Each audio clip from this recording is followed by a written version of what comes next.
Assalamualaikum warahmatullahi wabarakatuh. Langsung saja kita masuk pada pembahasan karena kita sudah perkenalan sejak di awal tadi ya.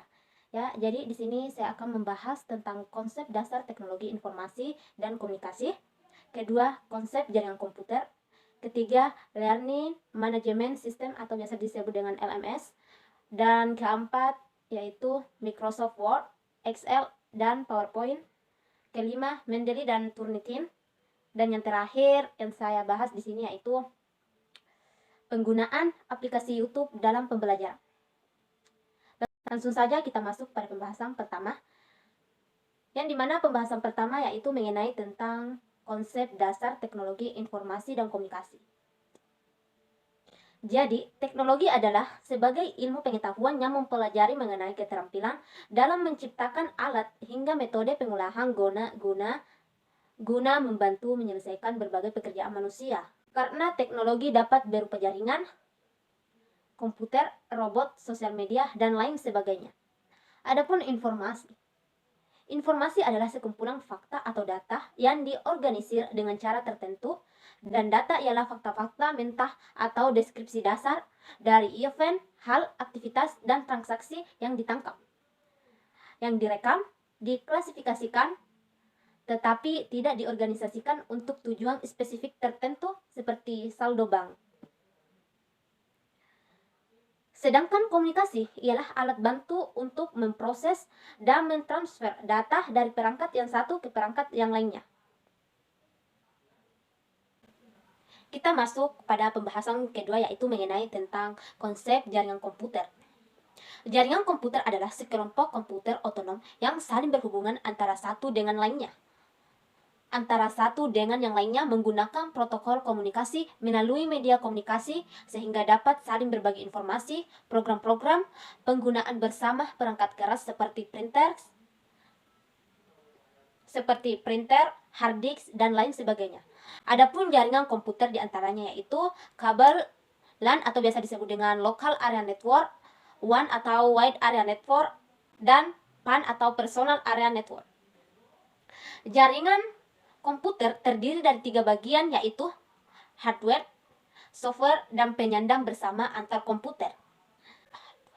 Hardware atau biasa disebut dengan perangkat keras adalah semua jenis komponen pada komputer yang memiliki bentuk fisik, bisa dilihat dan dirasakan.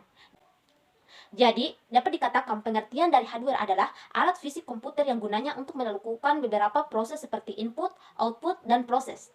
Adapun software atau biasa disebut dengan perangkat lunak. Software merupakan sebuah data yang diprogram, disimpan, dan diformat secara digital dengan tujuan serta fungsi tertentu. Perangkat ini sendiri tak mempunyai bentuk fisik, jadi kebalikan dari hardware.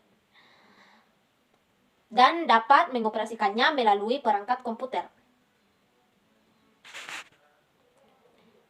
Adapun aplikasi yang menggunakan jaringan, diantaranya pada perdagangan dan pemasaran. Contoh aplikasi yang menggunakan perdagangan dan pemasaran yaitu seperti Shopee, TikTok Shop, dan masih banyak aplikasi lain yang menggunakan metode perdagangan dan pemasaran. Adapun pesan elektronik, contohnya seperti email, Telegram, WhatsApp, dan lain sebagainya. Serta pertukaran data elektronik, contohnya seperti ShareIt dan Intrared, dan masih banyak pertukaran data lain sebagainya.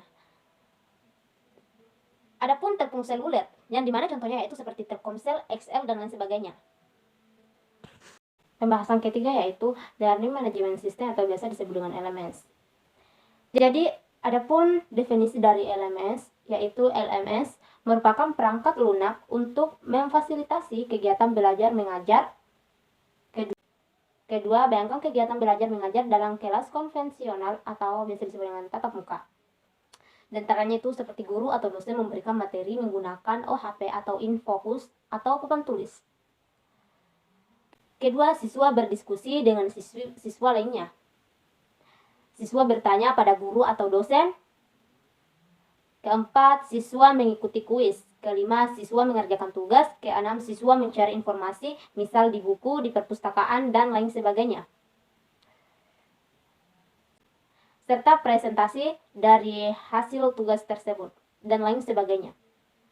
Adapun fungsi utama dari LMS yaitu, pertama, dalam pembelajaran ada banyak pihak yang terlibat, seperti siswa, pengajar, asisten, sekretariat, akademik, keuangan, dan lain sebagainya. Kedua, LMS biasanya hanya mendukung 3 unsur utama, yaitu siswa, pengajar, dan administrator sistem.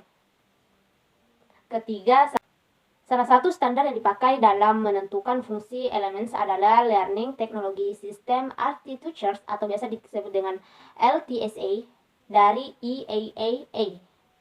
Dan yang terakhir yaitu LTSA adalah arsitektur yang menggambarkan rancangan sistem level tinggi beserta komponen-komponennya yang merupakan hasil penelitian yang dilakukan oleh Divisi Editorial dari Francis Incorporation.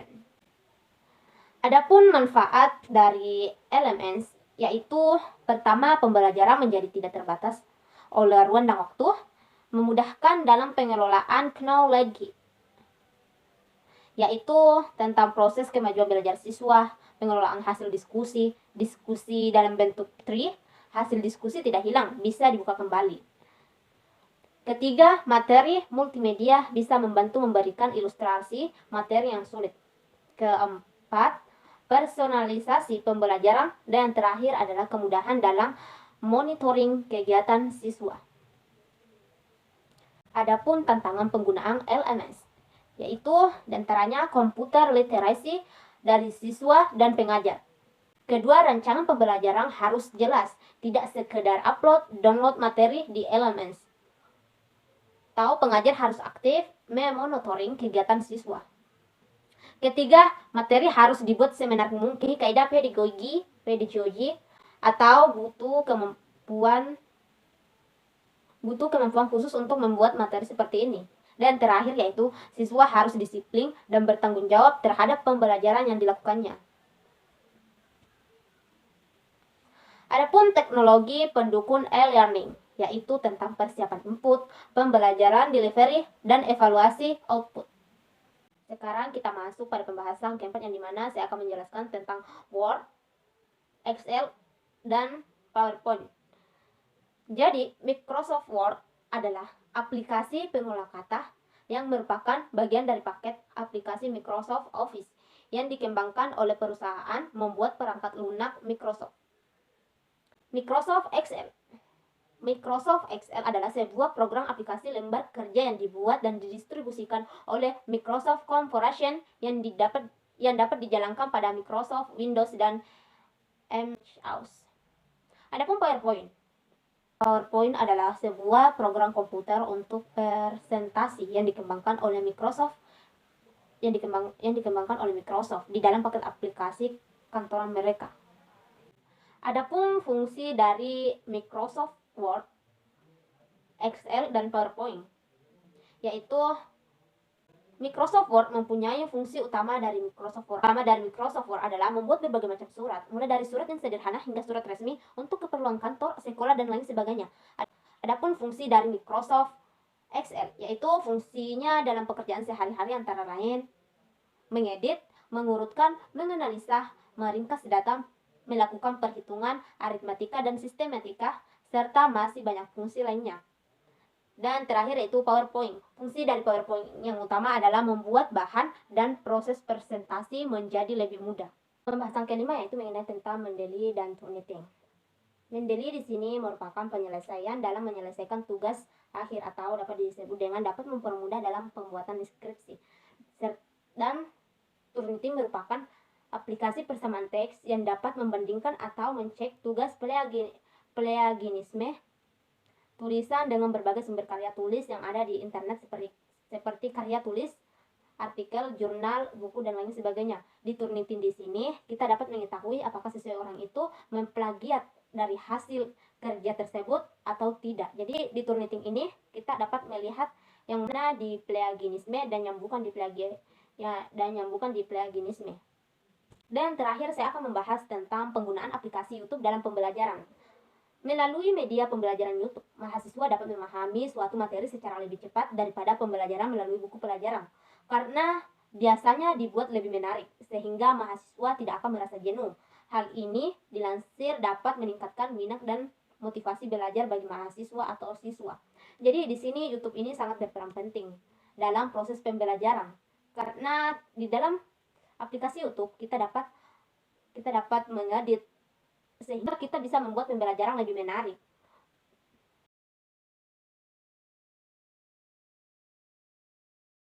Kita masuk ke dalam praktiknya yuk, cara pembuatan alamat surat secara otomatis. Pertama-tama mari kita buka Word. Kemudian kita membuat file seperti yang ada di atas. Sebelum itu kita juga membuat file di Excel seperti pada gambar di atas ya. Kemudian kita kembali ke file yang sudah kita buat di Word atau kepada surat yang ada di Word tadi.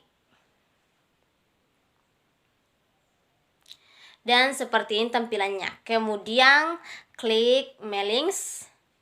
Di situ ada namanya dengan select recipients. Kita klik, kemudian muncul seperti di atas, kemudian kita pilih use existing list. Kemudian kita mencari file yang kita buat di Excel tadi ya teman-teman.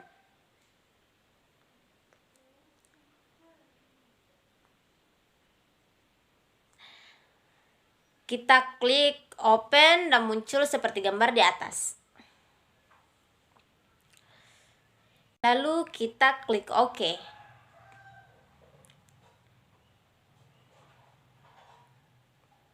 Kemudian klik preview result. Kita lihat perubahannya. Jika kita mau ganti kata, tinggal klik next record, maka otomatis akan berubah. Yang tadinya Direktur LBH Mandani menjadi Ketua Pengadilan Polowali. Begitupun dengan seterusnya.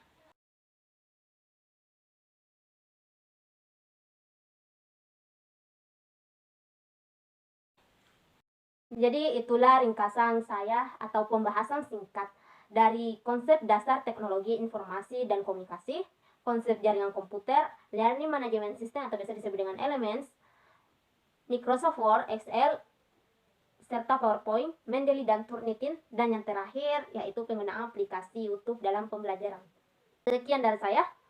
Assalamualaikum warahmatullahi wabarakatuh.